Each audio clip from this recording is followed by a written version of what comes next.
Admiral Zethko watched his homeworld burn from the bridge of his flagship. The crystal spires of Altera glowed red as enemy ships fired down from orbit. Each blast destroyed another piece of his people's history. The harmonic gardens that had sung for 10,000 years were now silent forever. "Admiral, we have lost contact with the eastern cities," his communications officer reported. Her crystal body flickered with sadness. The Kethmoran people were made of living crystal, and their emotions showed as colors in their bodies. Zethko turned away from the viewing screen. He could not bear to watch any more. "How many ships do we have left?" 17 vessels, sir. All damaged. The enemy has over 300 ships in our system." The Admiral's crystal form shifted to deep blue. This was the color of despair among his people. 3 years ago, the Kethmoran Alliance had ruled 12 star systems. They had been the leaders of a great partnership between many different alien races. Now they were the last ones fighting. The Vorthok Dominion had destroyed everything. These insect-like creatures moved like one giant mind across the galaxy. They ate entire worlds and turned the people into food for their endless armies. No one could stop them. First, they had taken the Mindari homeworld. The Mindari were telepaths who could speak with their minds. But even their mental powers could not save them from the Vorthok swarms. The crystal beings had tried to help, but they arrived too late.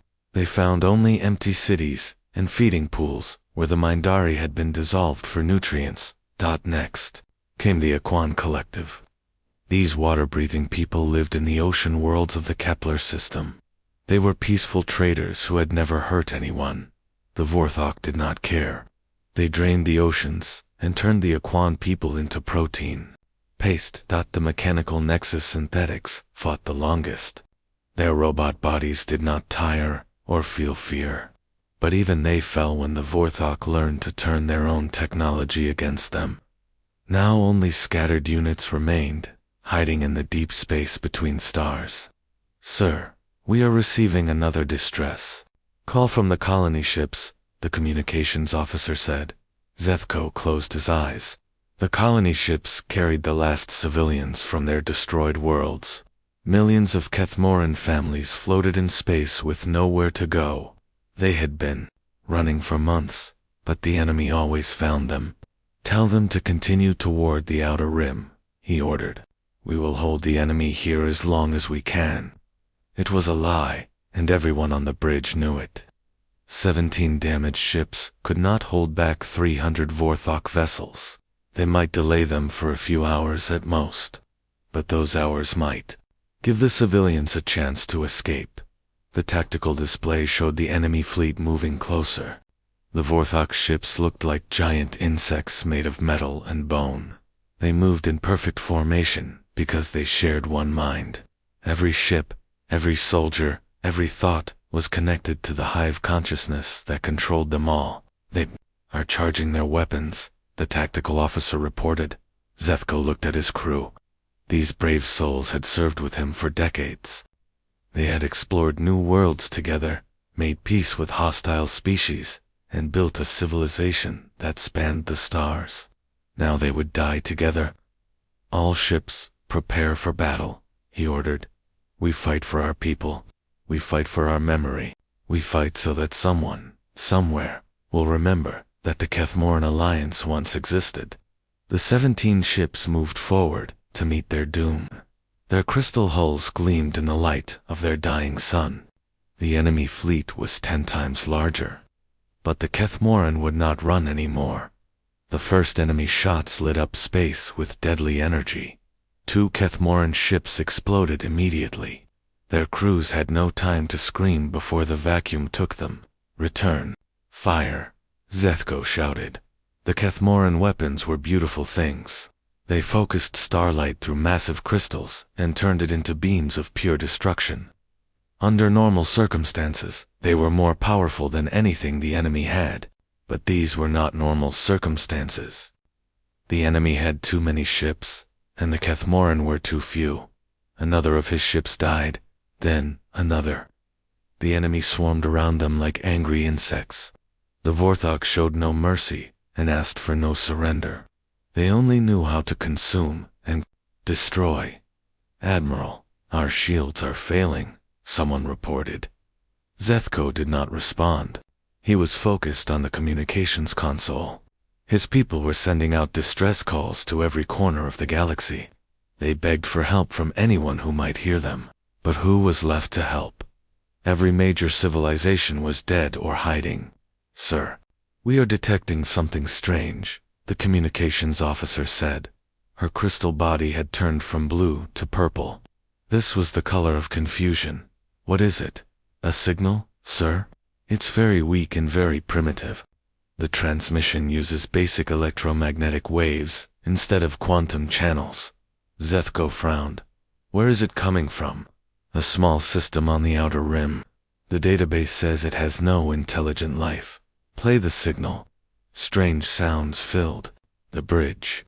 The transmission was full of static and interference.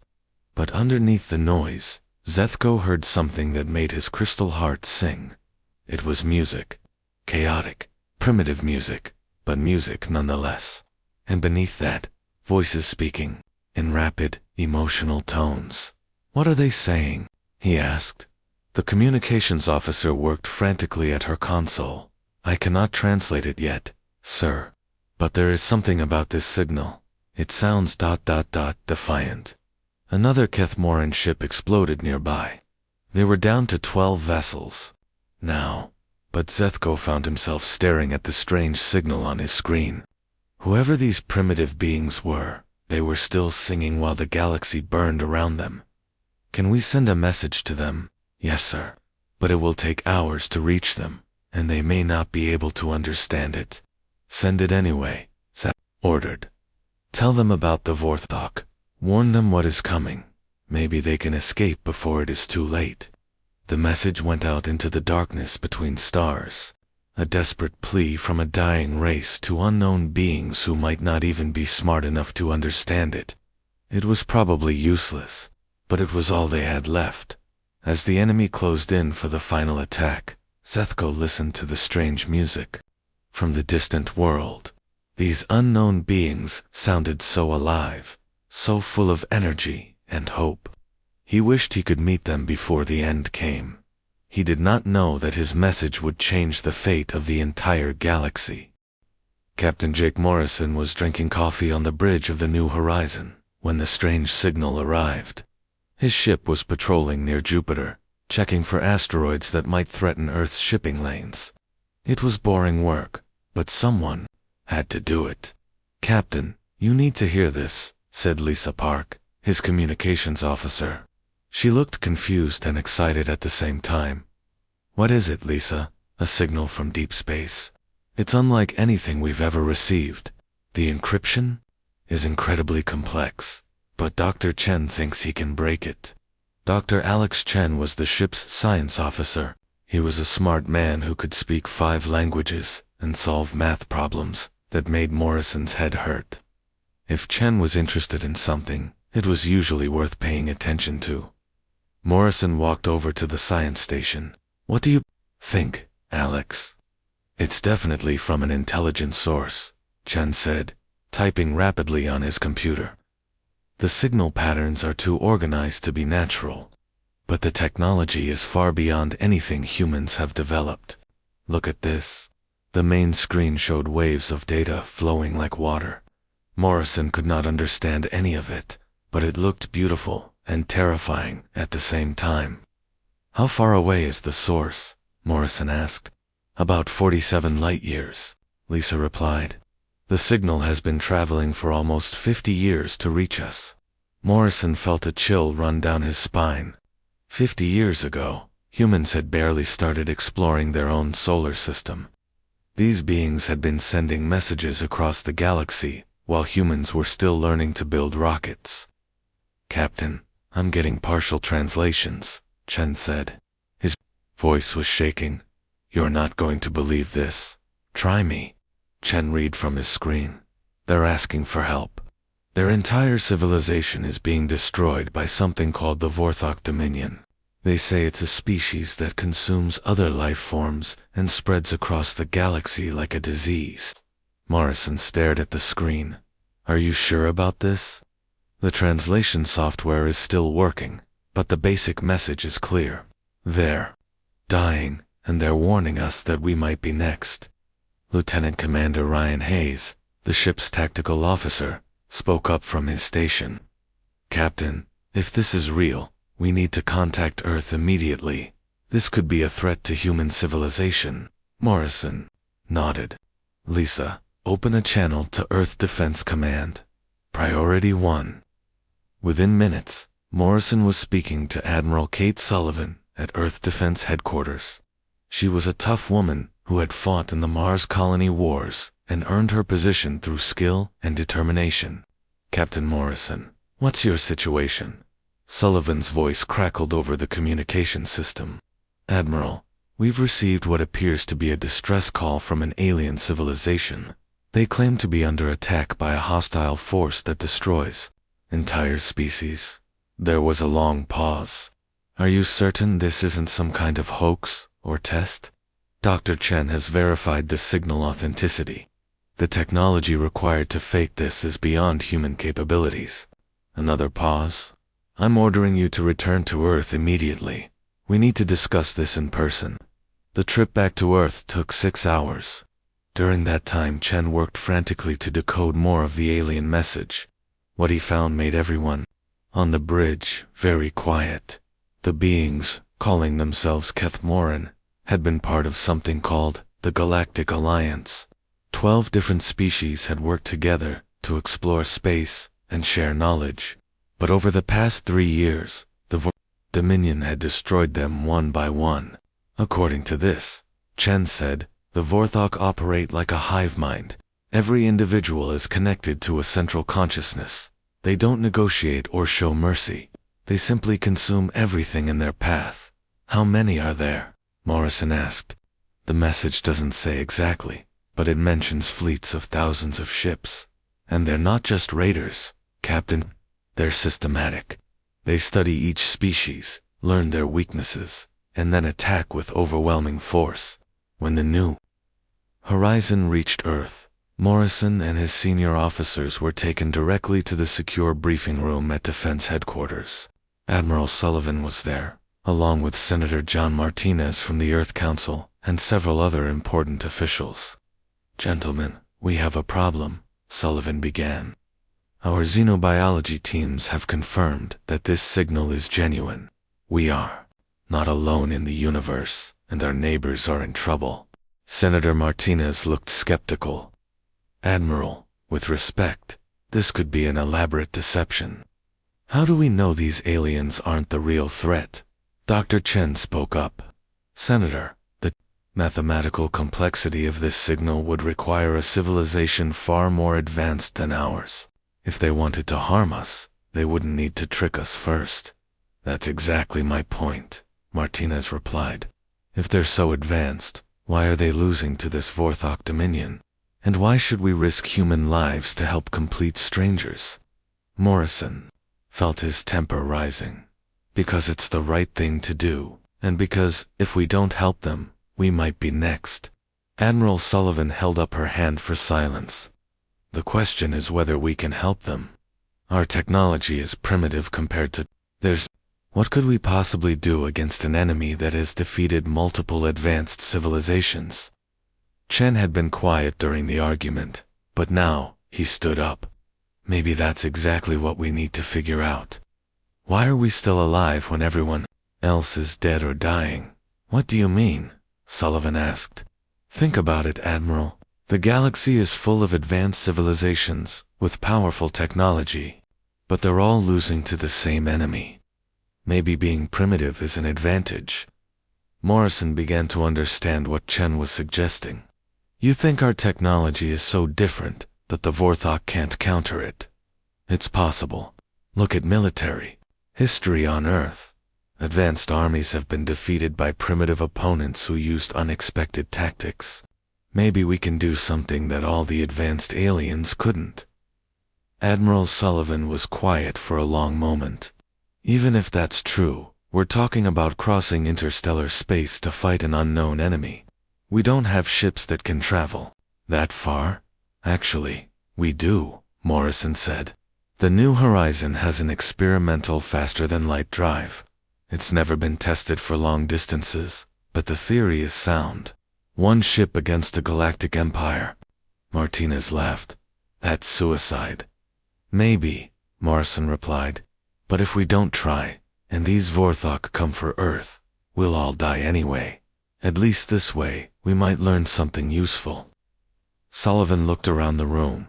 I need to think about this, Captain Morrison. Can your ship make the journey? With modifications? Yes. But I'd want to bring backup. At least 2 more ships. I'll consider it. But understand, Captain, this would be a one-way mission. You might never come home. Morrison thought about the desperate message from the dying aliens. They had reached across 50 light-years to warn humanity about the coming threat. The least he could do was try to help them. Admiral, some things are more important than coming home. That night, Morrison stood on the observation deck of the orbital station, looking down at Earth. The blue and green planet looked so peaceful from space. It was hard to believe that somewhere out there, an evil force was destroying entire civilizations. But he had heard the fear in the alien message. He had seen the data showing how species after species had fallen to the Vorthok. If humans didn't act now, Earth might be next. 3 days later, Admiral Sullivan gave her answer. Morrison would take a small task force to make contact with the alien survivors. It was a desperate gamble, but it was better than waiting for the enemy to find them, as the New Horizon prepared for its longest journey ever. Morrison wondered what they would find among the stars. Would they arrive in time to help, or would they find only empty space where civilizations used to be? He was about to find out. The 3 human ships dropped out of faster-than-light travel at the edge of the Kethmoran system. Captain Morrison stood on the bridge of the New Horizon, staring at what remained of an alien civilization. Broken ships drifted in space like dead leaves. In the distance, a planet glowed with the fires of war. Captain, I'm reading 17 alien vessels, reported Lieutenant Tony Garcia from the tactical station. They're in defensive formation, around what looks like a refugee convoy. Morrison could see the alien ships on the main screen. They were beautiful things made of what looked like living crystal. But many of them showed battle damage, with dark scars across their gleaming hulls. Any sign of the enemy? Morrison asked. Negative, sir, but there are debris fields throughout the system. Looks like there was a major battle here recently. Dr. Chen was working at his science station, trying to understand the alien technology. Captain, I'm detecting unusual energy patterns from those ships. Their power sources are unlike anything we've seen. Lisa, can you establish communications? Communications Officer Lisa Park nodded. I'm using the translation protocols we developed from their original message. Sending now. The reply came quickly. The main screen flickered, and suddenly they were looking at an alien being. It was tall and thin, with skin that looked like blue crystal. Its body gave off a soft, pulsing light. Unknown vessels, identify yourselves, the alien said. The translation software made its voice sound mechanical, but Morrison could hear the exhaustion underneath. This is Captain Jake Morrison of the Earth vessel New Horizon. We received your distress call. We've come to help. The alien's crystal body changed color, shifting from blue to something like purple. Earth, I do not know this world. You are not in our databases. We're from a small planet, about 47 light-years from here. We got your message warning us about the Vorthok Dominion. The alien was quiet for a long moment. You came all this way based on one message. Why would you risk yourselves for strangers? Morrison had been thinking about that question during the long journey, because it was the right thing to do, and because we might be able to help each other. I am Admiral Zethko, of what remains of the Kethmoran fleet. Your ships are ... primitive. No offense intended, but what could you possibly do against the Vorthok? We don't know yet, Morrison admitted. But sometimes a fresh perspective can make all the difference. May we come aboard your ship to talk? Zeth agreed, and an hour later Morrison found himself in the strangest place he had ever seen. The interior of the Kethmoran ship was like being inside a massive crystal cave. The walls hummed with energy, and strange lights pulsed in patterns that almost looked like music. Dr. Chen was fascinated by everything around him. Admiral Zethko, your technology is incredible. How do these crystal formations generate power? They focus and amplify energy from our star, Zethko explained. Each crystal is grown over centuries to achieve perfect harmonic resonance. Harmonic resonance, Chen repeated. You mean they vibrate in tune with each other? All Kethmoran technology works on the principle of harmony. Our ships, our weapons, our cities, even our thoughts. Everything must work together, in perfect balance. Morrison was beginning to understand why the Kethmoran were losing. What happens when that harmony is disrupted? Zethko's crystal body turned dark blue. Systems fail. That is one reason the Vorthok are so effective. They attack with chaotic patterns that disrupt our harmonic systems. Lieutenant Tony Garcia had come with them to learn about alien weapons. How do the Vorthok fight? With overwhelming numbers and perfect coordination, Zethko replied. Every Vorthok unit is connected to their hive mind. They think as one being, react as one being, attack as one being. Individual ships mean nothing to them. That sounds like an advantage, Morrison said. It should be. But it also means they have no individual initiative. They cannot adapt quickly to unexpected situations. Unfortunately, most galactic civilizations fight in predictable ways, so this weakness has never mattered. Dr. Chen and the alien scientist Velen were already working together, comparing their different technologies. Chen was amazed by how advanced the Kethmoran systems were, but Velen seemed equally fascinated by human technology. Your computers use such simple logic, Velen said, examining Chen's tablet. Only two states, on and off. How do you process complex information? We use lots of simple calculations very quickly, Chen explained. It's not elegant, but it's fast and reliable. And your weapons, Velen continued, looking at Garcia's sidearm. They use chemical explosions to propel metal projectiles. How? Primitive, Garcia grinned. Sometimes primitive works better than complicated. Over the next few days, the humans in Kethmoran shared everything they knew about the Vorthok. The aliens had detailed information about enemy tactics and technology. The humans brought fresh ideas about how to fight them. Chief Engineer Ben Foster was particularly interested in Kethmoran power systems. Admiral, what if we could combine our technologies? Your crystal focusing systems with our fusion reactors. For what purpose? Zethko asked. More power than either system could generate alone. Maybe enough to punch through Vorthok defenses. The first test of human Kethmoran cooperation came sooner than expected. A small Vorthok scouting force entered the system, probably looking for survivors to eliminate. 3 enemy ships, Garcia reported. They're heading straight for the refugee convoy. Morrison made a quick decision.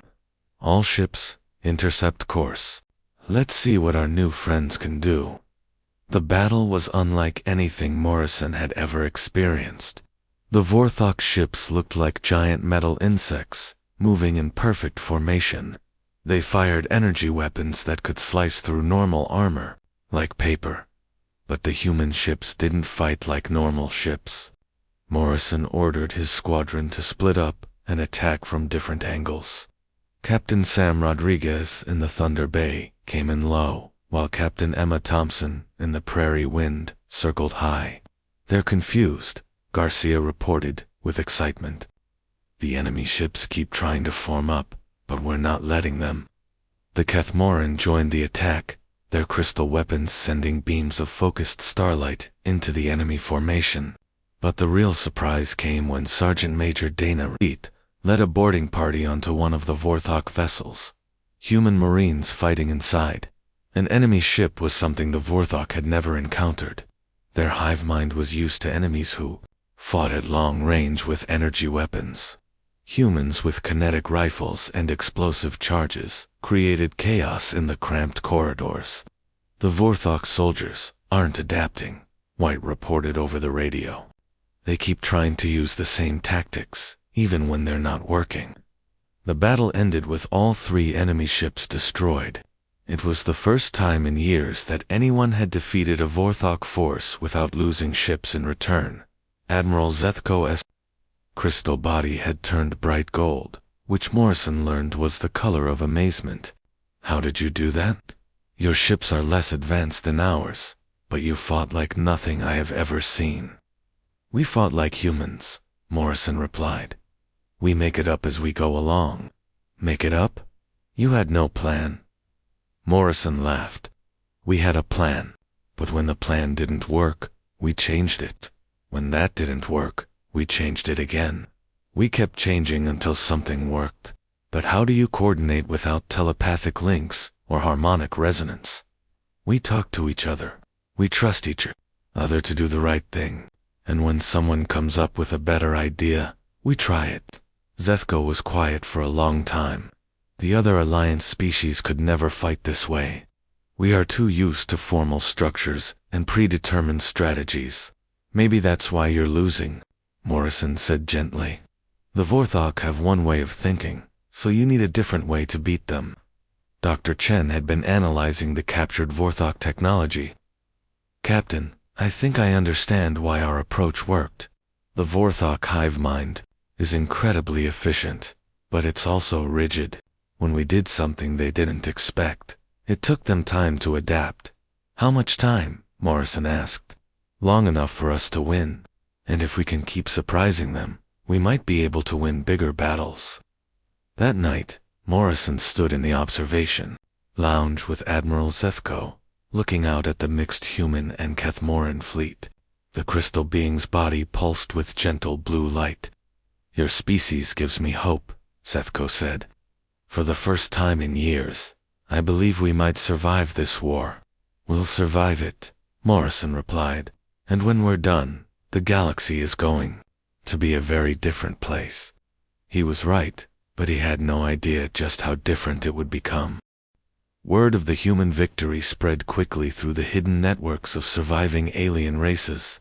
Commander Neil Brooks, now leading an expanded human task force aboard the heavy cruiser Liberty's Edge, found himself meeting with representatives from species he had never dreamed existed. The first to emerge from hiding were the Aquan Collective. Their ships looked like giant bubbles floating through space, filled with water where the aquatic aliens could swim. Speaker Drift Current Through Deep was their leader, a graceful being who moved through the water like a living work of art. We heard about your victory over the Vorthok scouts, the Aquan said through their translation device. For 2 years, we have hidden in asteroid fields, afraid to fight back, but you have shown us that the enemy can be beaten. Brooks nodded respectfully. We're stronger together than apart. What can your people do? Our ships can change shape, like liquid. The Vorthok energy weapons have trouble hitting us when we flow like water, and our people can survive in environments that would kill most others. The Mindari came next. These telepathic beings had once been the galaxy's greatest philosophers and teachers. Mindspeaker Whisper Vistant Thoughts appeared as a tall, thin alien with large eyes that seemed to see into souls. Your thoughts are chaotic, the mind said, speaking directly into Brooks' mind. But this chaos is what makes you strong. The Vorthok hive mind cannot predict your actions, because you do not even know them yourselves.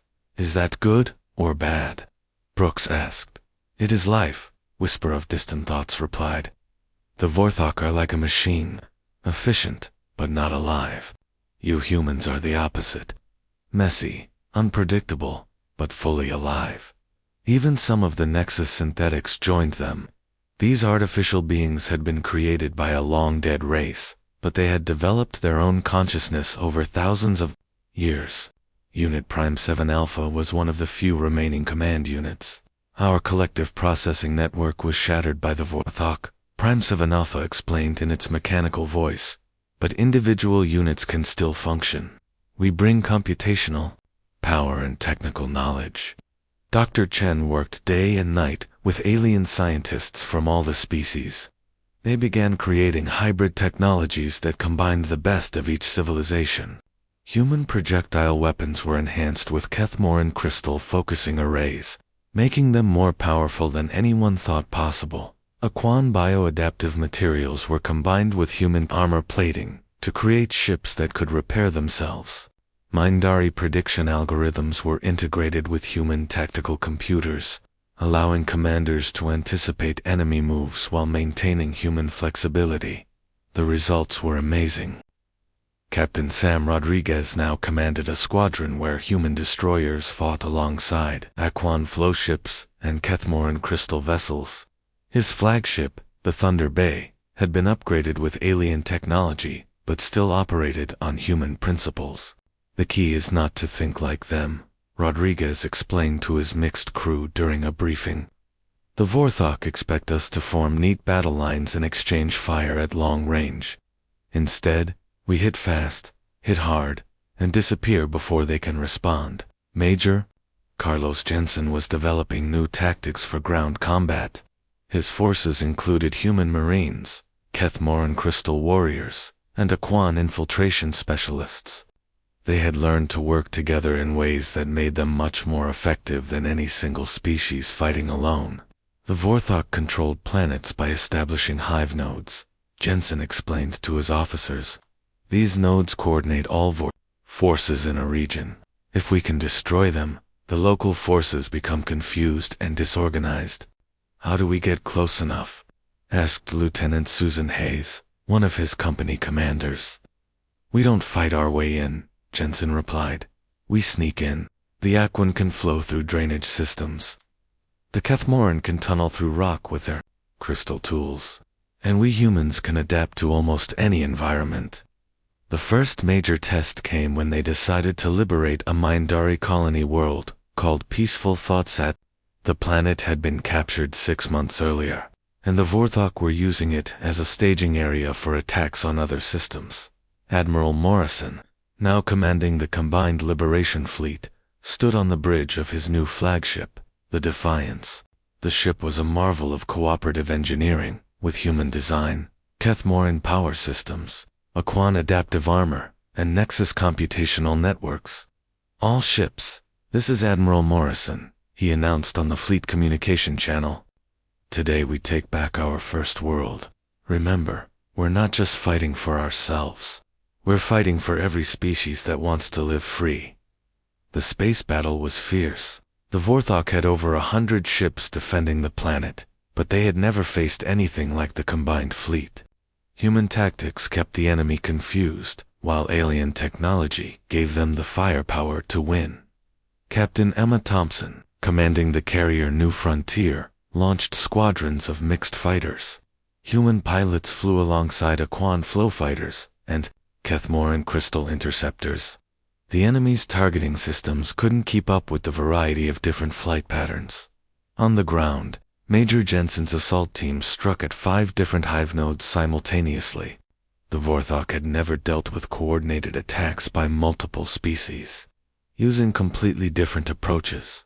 Staff Sergeant Mike Torres led his team through the underground tunnels beneath the main hive complex.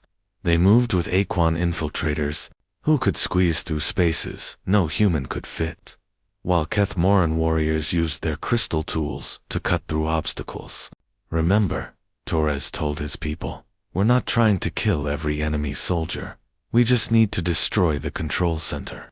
Once the hive node goes down, the rest will be easy. The mission was a complete success. All 5 hive nodes were destroyed.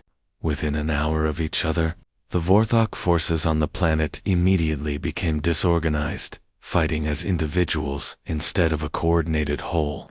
The Liberation Forces mopped up the confused enemy units over the next 2 days, but the real victory came when they freed the Mindari prisoners. Thousands of telepathic beings had been kept in feeding pools, waiting to be processed into nutrients for the Vorthok war machine. When they were rescued, Their joy and gratitude filled the minds of every Mindari in the Liberation Force. "You have given us hope," Mind Speaker Whisper-Vistant Thoughts told Morrison after the battle. "For the first time since this war began, we believe we can win." The victory at Peaceful Thoughts at dawn changed everything. More alien species began emerging from hiding to join the resistance. The crystalline builders, who could construct massive structures in space. The Void Walkers, who could travel through dimensions. Even the mysterious energy dancers, beings of pure thought who lived in the spaces between stars. Each species brought something unique to the Alliance. But more importantly, they all learned from human adaptability and willingness to try new things. The rigid thinking that had made them vulnerable to the Vorthok was replaced by flexible strategies that kept the enemy guessing.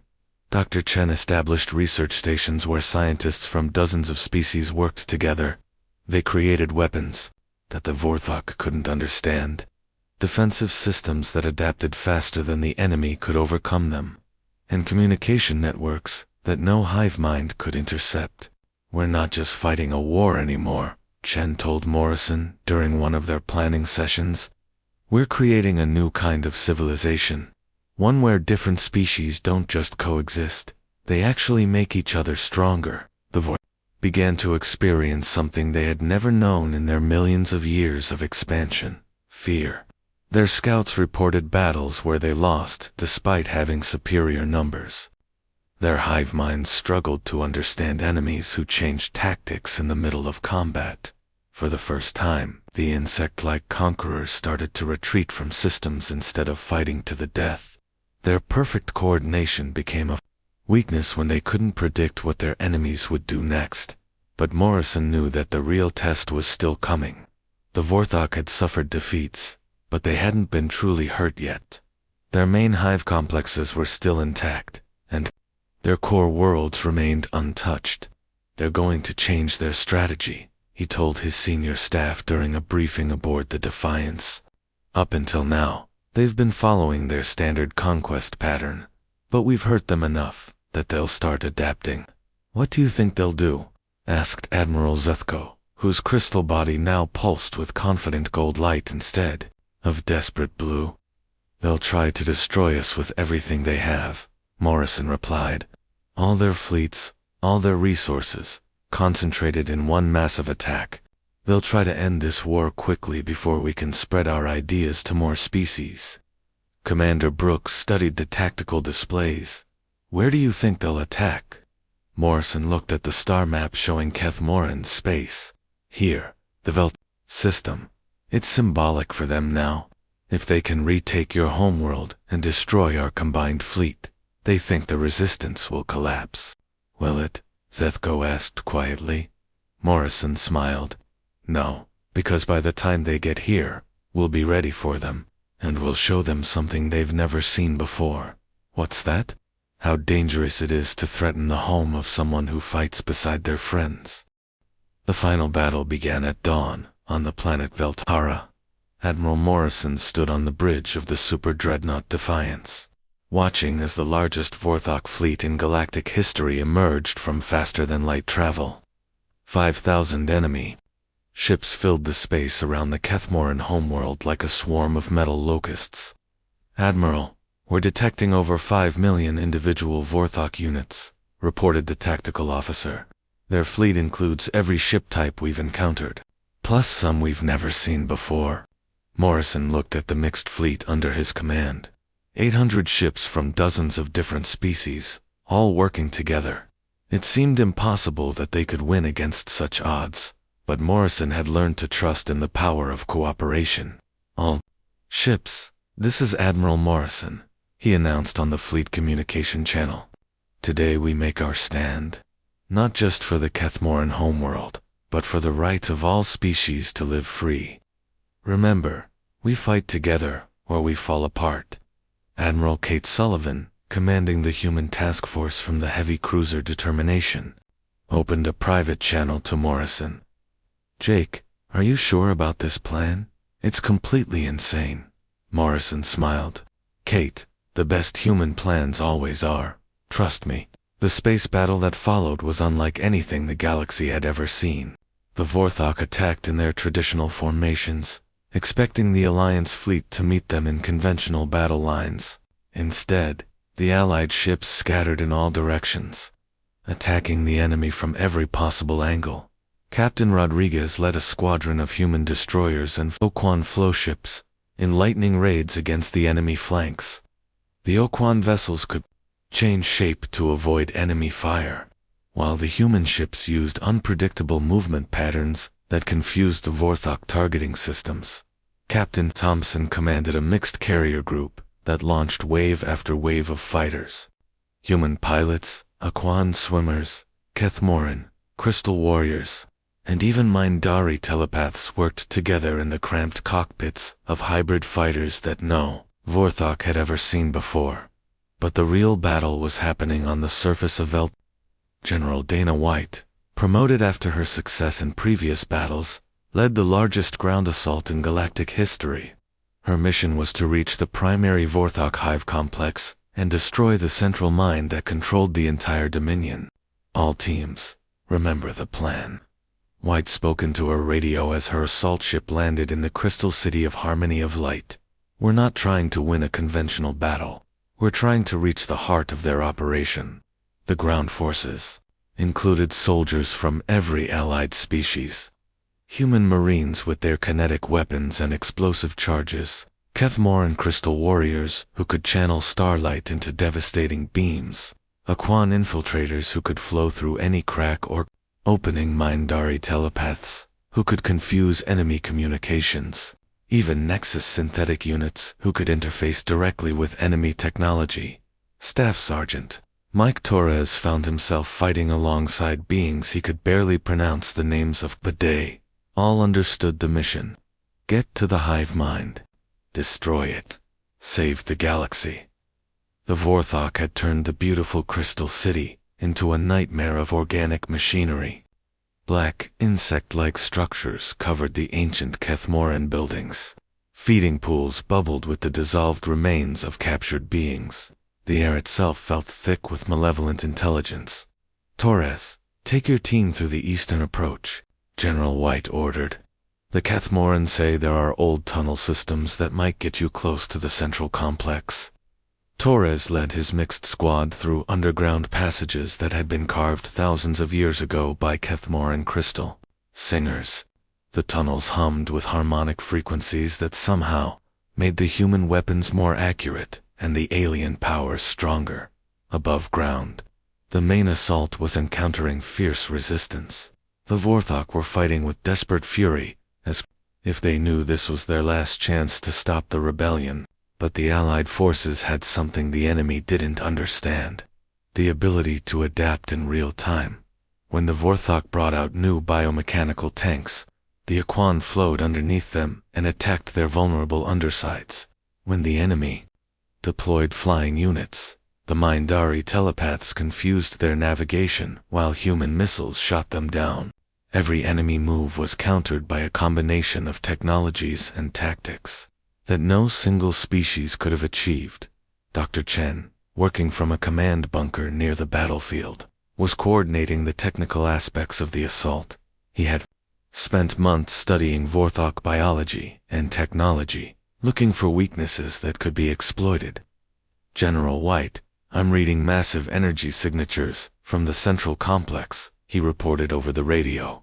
Whatever they're doing in there, it's big. Any idea what it is? White asked, while ducking behind cover as enemy fire erupted around her position. I think they're trying to activate some kind of emergency protocol. If I'm right, they might be attempting to spread their hive consciousness to every Vorthok unit in the galaxy simultaneously. White felt a chill of fear. If the Vorthok could achieve perfect coordination across their entire species, the war would be over. How do we stop it? Torres's team is closest to the central node. They need to plant the resonance device directly in the hive mind chamber. The resonance device was Dr. Chen's greatest achievement. Working with Kethmoran, scientist Harmony of Crystosong, he had created a weapon that didn't destroy the Vorthok hive mind. Instead, It forced every individual unit to experience personal consciousness for the first time. Torres and his team fought their way through the lower levels of the hive complex. The corridors were narrow and filled with organic machinery that pulsed like a living heart. Enemy soldiers attacked from every direction, but the mixed human-alien squad had trained for exactly this situation. "There," said Harmony of Crystal Song, pointing to a massive chamber ahead. "The central consciousness is in there." Through the entrance, they could see the heart of the Vorthok Dominion. A huge, brain-like structure floated in a pool of organic fluid, connected to millions of tendrils that stretched away into the darkness. It pulsed with malevolent intelligence, and Torres could feel its attention turning toward them. "Set the device," he ordered his team. Everyone else covered the exits. The fight that followed was brutal and desperate. Vorthok soldiers poured into the chamber from every tunnel and corridor. Human rifles fired in controlled bursts, while Kethmoran crystal weapons cut through enemy armor. Aquan infiltrators flowed between the enemy ranks, striking at vulnerable points. But there were too many enemies, and the device needed more time to charge.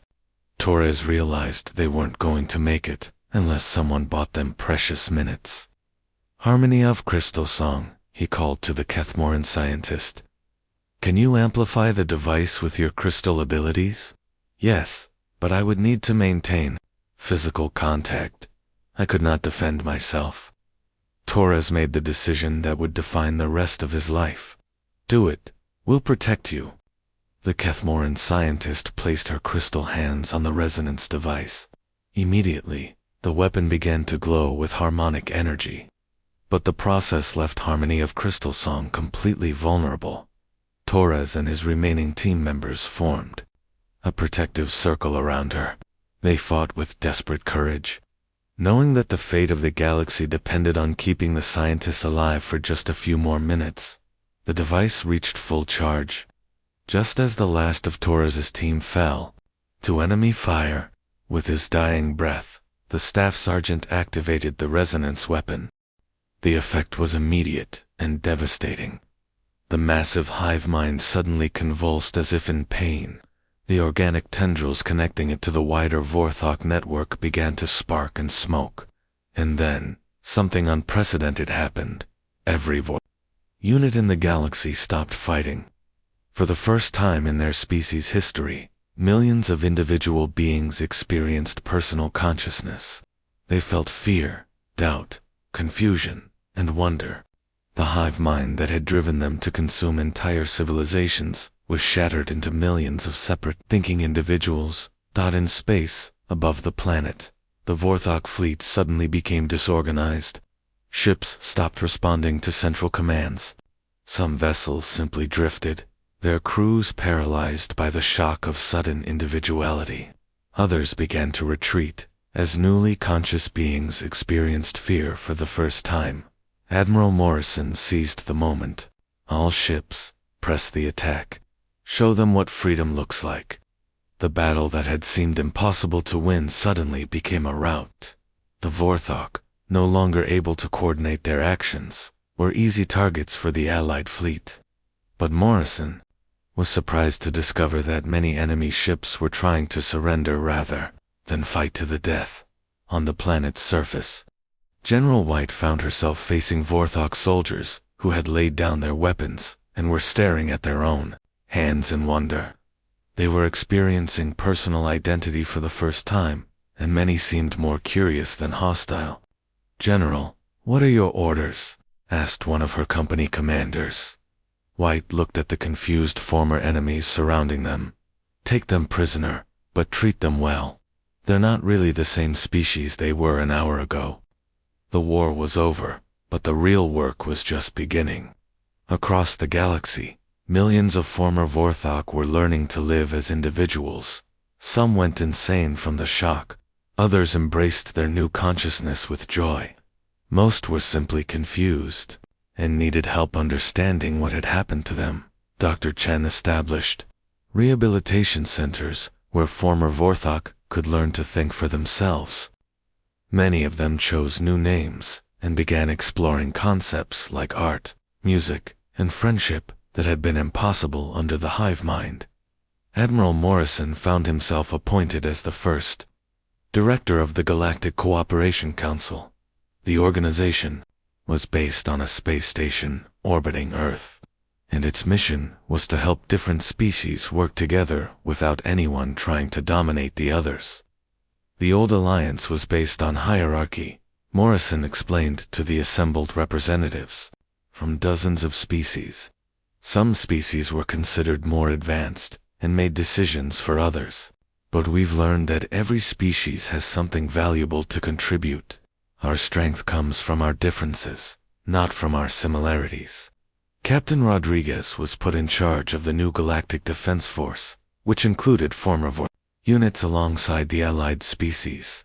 Teaching ex-hive mind soldiers to work with individualistic humans proved challenging, but it was also rewarding. 6 months after the final battle, Admiral Morrison stood in the observation deck of the Council, stationed with Admiral Zethko. They watched as ships from hundreds of different species worked together to build new colonies in systems that had been devastated by the war. Zeta Shiko's crystal body glowed with warm golden light. Your species gave us hope when we thought all was lost. But more than that, you taught us how to hope together. Morrison smiled as he watched a former Vorthok engineer working alongside a human technician to repair a Kethmaron crystal ship. We all taught each other. That's what cooperation means. In the distance, the blue-green planet Earth turned slowly in space.